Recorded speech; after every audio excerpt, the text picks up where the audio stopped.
Hello, everybody, and thank you for tuning in today to the Liberty Report. Co-host is Chris Rossini, and we will be talking today about a little bit of inflation that's hot in the news today. Chris, welcome to the program. Great to be with you, Dr. Paul.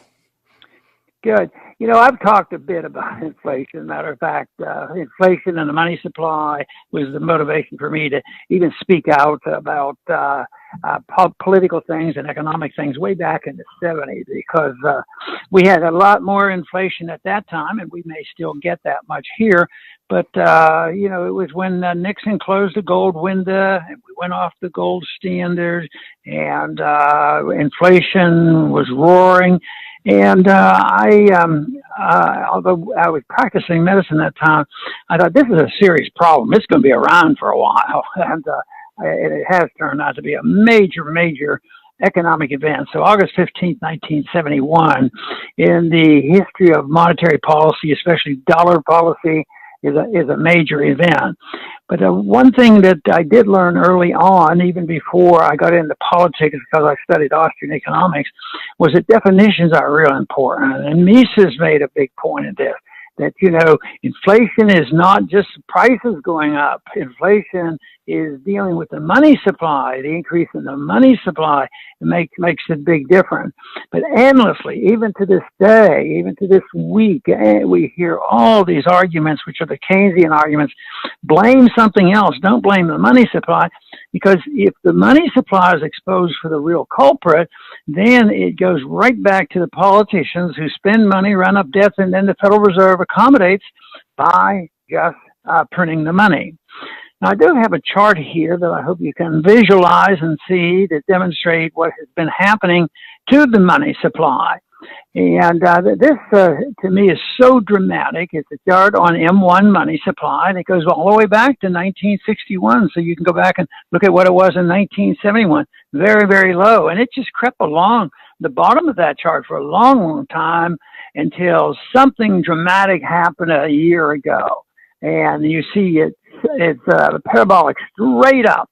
The red line, of course, is the year-to-year percent changes, but it follows the line, which is the black line, and that's in trillions of dollars. So there's this tremendous increase in the money supply.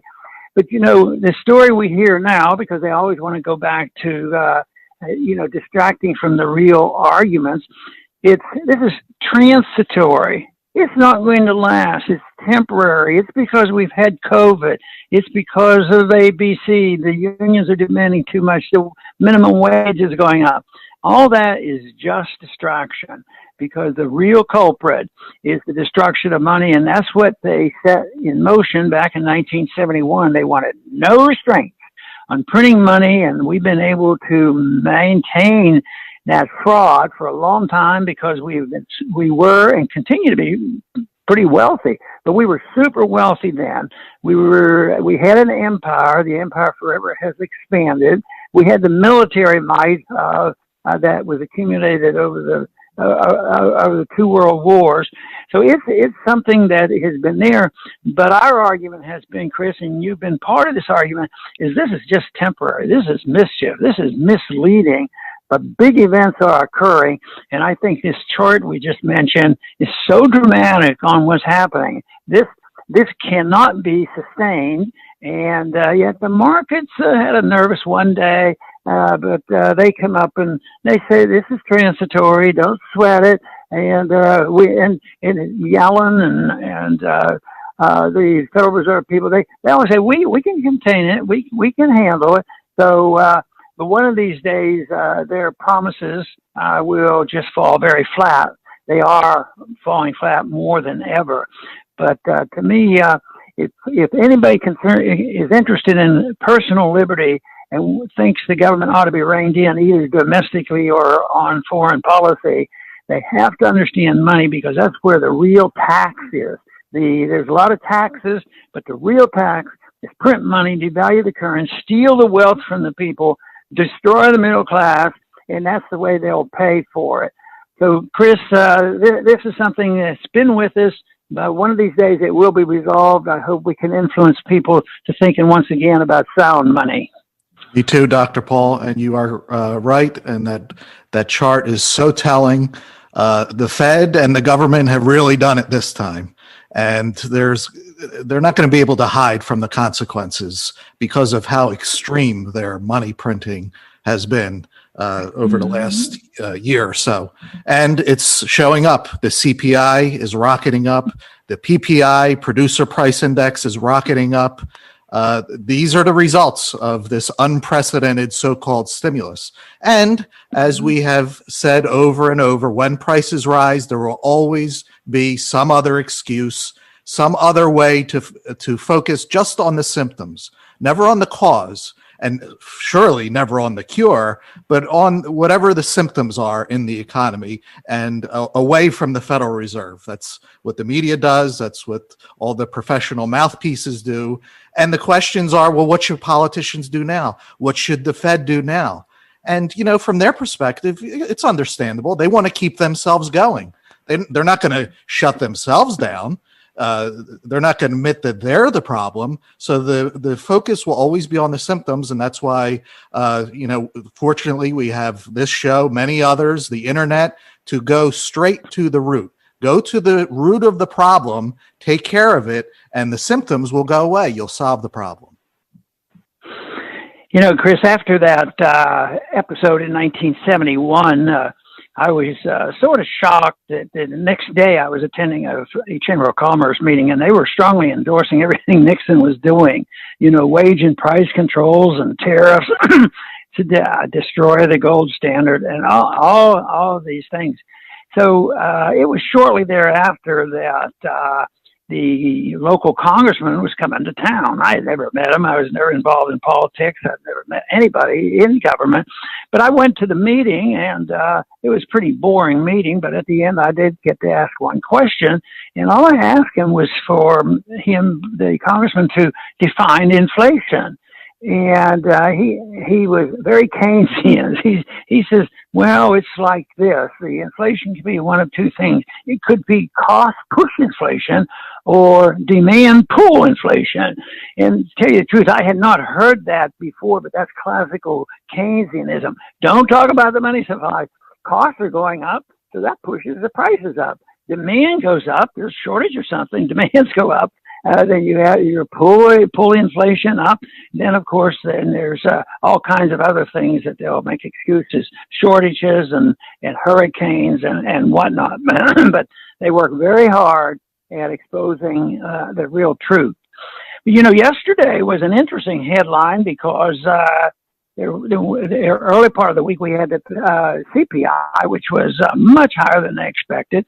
But yesterday was the producer price increase, and they were predicting, the predictions are there for various reasons, propaganda or hiding the truth, but they said they expected it to go up 0.3%, month over month. But it turned out it was twice that much. So the headline turned out to be U.S. producer prices surge most on record.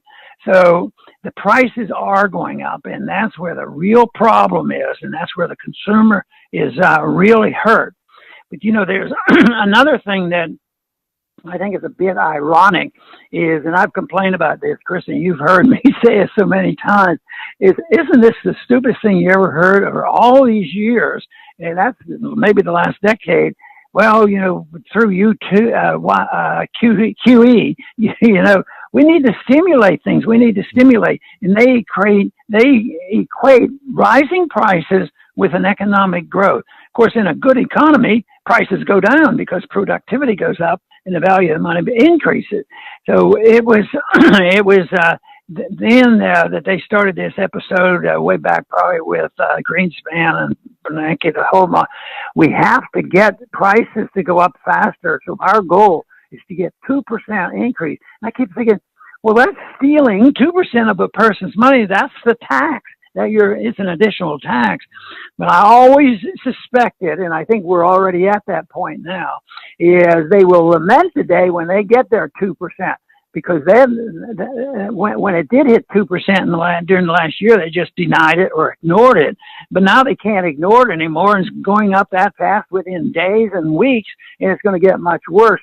So I don't think they're going to be talking much about, it's good that we've been urging this and deliberately trying to push the consumer prices up. They never push up the fact of working towards sound money and living within our means and curtailing government spending, curtailing wars that are fought with inflation. They never talk about that, but they believe this silliness that if we can just get prices rising, the economy is going to be healthy. I guess one of these days they might realize it, but I don't think the people I know of in Washington or on the Federal Reserve Board, even if they do know that, they're not going to react properly for it. Dr. Paul, I wanted to mention the shortages because we saw over this last week with the gasoline. Once again, in America, lines at the gasoline station. And, I want for our listeners to always, when you hear or see of shortages, the first question that should come to your mind is, at what price? At $2 a gallon, yeah, there's going to be shortages because there's a crisis. You're not going to pay pre-crisis prices during a crisis. So what gas stations should have done, but are too scared to do, is they should raise the price of a gallon of gas to $5, $7, $10, and that'll get rid of the shortages. You'll be able to get gas. It'll just be very expensive. But there's no way they're going to do that because they know people want regular prices. And they'll go run to their congressman who will come up with some kind of arbitrary price gouging. So gas stations, they keep it at the regular price or slightly higher, and the supplies disappear. Now, let's think of what would have happened if they raised to $5, $7, even $10. Everywhere else in the country or even in the world, they would see those prices and think, we could get our supplies over there. They're selling at $7 a gallon. We'll still make some money. And the supplies would rush in. But if you keep prices down at the $2 pre-crisis levels, no one are going to even attempt to get their supplies in, to satisfy the market demand. So, they're not going to lose money moving their supplies. So that's what happens. You end up with shortages, lines, people punching each other in the face. And it's all because you don't let the market do what the market is supposed to do. One excuse that they use is when there's a crisis, when we go to war, or there's a recession or something, or COVID, that's an emergency, and therefore they have to do something real fast. We have to have government guidance. If there's an epidemic, only government knows what to do with epidemic and sort out all the details of who should do what and how many treatments should be available and who's going to pay for it. So in the midst of a crisis, whether it's a war, I thought about it because I do remember rationing during World War II, and it made things much worse. But they advocate that. But the opposite should be true. When there's an emergency, if there is a hurricane, you don't want more price controls. You want more freedom for prices to go up and adjust and give people incentive to go beyond the call of duty and work all night to provide some of these services. So they do it exactly the opposite of what they're supposed to do. And I think about COVID. COVID now, there's justification to blame the reaction to COVID as part of our economic problem because of all that lockdown. That was, to diminish the, productivity. And when you think about the subsidies, very extravagant subsidies to the people that lost their jobs because of government action, they started passing out a lot of money. So if you're going to subsidize people not working, which was caused by the government, guess what? You're going to get a lot more of it. And not only do you get a lot more of it, and there are millions of people out there on the dole, they also say, well, as long as it's coming, why go back to a job? And in the midst of all this mess, the government was able to create a situation where people have money, jobs are being offered to them, and they won't even take them. I would say that's a pretty good example of malinvestment and messing things up. And the people really under a recession or depression, there's always a chance for a job. The big problem with it is psychological, and it's really tough to achieve. because prices should go down. That's why the Depression was prolonged. Prices had to be up, and the wages couldn't go down, but we have pushed wages up. So that's why the inflation continues. Instead of wages adjusting, what have we done? I thought there was a time when it was $6 and $7, $8. They talked, and we used to kid and say, well, if 8's good, why not 15? We shouldn't have said it because now it's at 15. But even that isn't very steady, because some of the big companies now that have benefited tremendously from this interventionist inflationary system, they're saying, well, we need the people to work. Amazon and Walmart, we need workers, so we're going to increase it up to $17.50. And it's all, and then the prices that the people have to pay eat up those increases. So they're on a cycle, and they're not about to change it. The wealthy people who understand it clearly are benefited by it, and they're not about to change it. And it's also tragic that some of the really big corporations, you'll find out that they're really into the woke business. They're part of wokeism, and which means that they are partners with all this cultural Marxist stuff. So that is a real calamity that we're facing. And yet, in spite of it, I think the cause for liberty is justified. I think there's a lot of more people joining. People are starting to get sick and tired of all this. And they always get sick and tired of inflation. But the classic is the people will always say, I don't have enough money. And so if you want to find out what happens, just go to Venezuela and you find out what happens. People don't have enough money. But what they should be saying, I don't have enough purchasing power of my money, and there are no restraints on the government for printing the money. Then they might get somewhere. But the immediate effect of that is not politically popular. People, you mean my check would stop, or you're going to cut something? And I understand that. That's why it's not likely to happen. That's why we're likely to have, a real calamity before we can start all over again. But right now, when you look at that chart we just showed, it shows it's dead set to continue the process, but it is going to end just as quickly as it exploded upward. Very good, Dr. Paul. I'm going to finish up. Those of us, our listeners, we're in the minority. Those who believe in free markets, liberty, freedom, individual independence. Now, that may sound like a daunting position to be in, but it is not, because minorities are the ones who change the world. Just take a look at what happened in Florida. And Texas and South Dakota. It did not take a majority of governors in the United States to do the right thing and show the rest of the country and even the world that, hey, this is nonsense that's been going on. You can be living a normal life right now. There's no need to wait for the bureaucrats and politicians to tell you. So it just shows you do not need a majority. Dr. Paul did the same thing in Congress over and over on every unconstitutional bill. 400 to 1, 400 to 1. That one meant everything.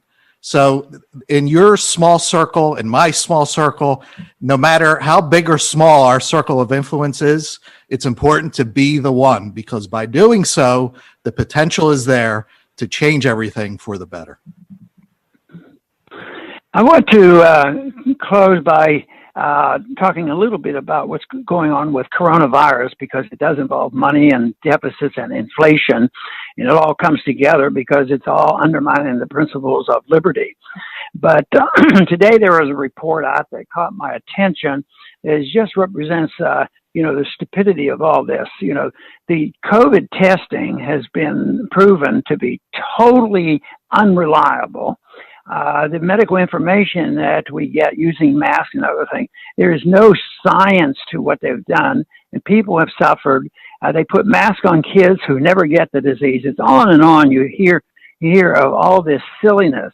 But then this lockdown, the social distancing, and also the wearing a mask, I don't believe it has saved any lives. I think they're useful under special circumstances, such as the elderly being in nursing homes and people being sick this way, and their immune system are diminished. But putting masks on kids and and going outdoors. Now the CDC is starting to say, it's probably safe now to go outdoors without mask on.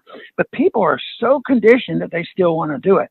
But the article that caught my attention today was what happened with the Yankees. The Yankees, want to go along. I mean, they want to play by the rules, and even if the club loses money, we have to do what the rules are, no matter how silly they are. But the headline today was the Yankees suffer COVID resurgence as 8 fully vaccinated players staff test positive. So here they have everybody tested and 8 people coming down. Now they're going to, what are they going to do? Are they going to close down the baseball games again? They were just getting ready to open them up. But what this points out to me is what's going on here. I think there's certainly enough reports now of the controversy of the vaccines, and vaccines in general should be used very, very cautiously. But there's been a lot of complications. But the testing is unreliable. The testing to find out how many cases there were. If they did the test one way, there were too many cases that were false. And now when they wanted to get a lot of cure coming from the vaccines, then there were too many negatives. So it meant they were curing them and solving it. They were manipulating the test. But they do test this group that we're talking about in the Yankees. They each had 3 tests done in the last week, trying to verify this. And I thought, you talk about malinvestment, talk about spending. And it doesn't cost, and like the president says, it's free. You don't even have to pay. We'll give you a glass of beer. Just go in and get tested so that we can get more control of you. But the tests, and billions of dollars are made over both the testing and the vaccines. So here they are doing all these testings that probably have no significance. In this report, they never mentioned that anybody was sick. And so that is sort of a distraction from looking for reality. It's not good medicine. It's not good politics. It's not good economics. So that's what I hope we can do, Chris, continue to promote the cause of liberty and push the cause that shows that sound money certainly is part of that. And right now, as time goes on, we will become more desperate for making these corrections. I do want to thank everybody for tuning in today to the Liberty Report. Please come back soon.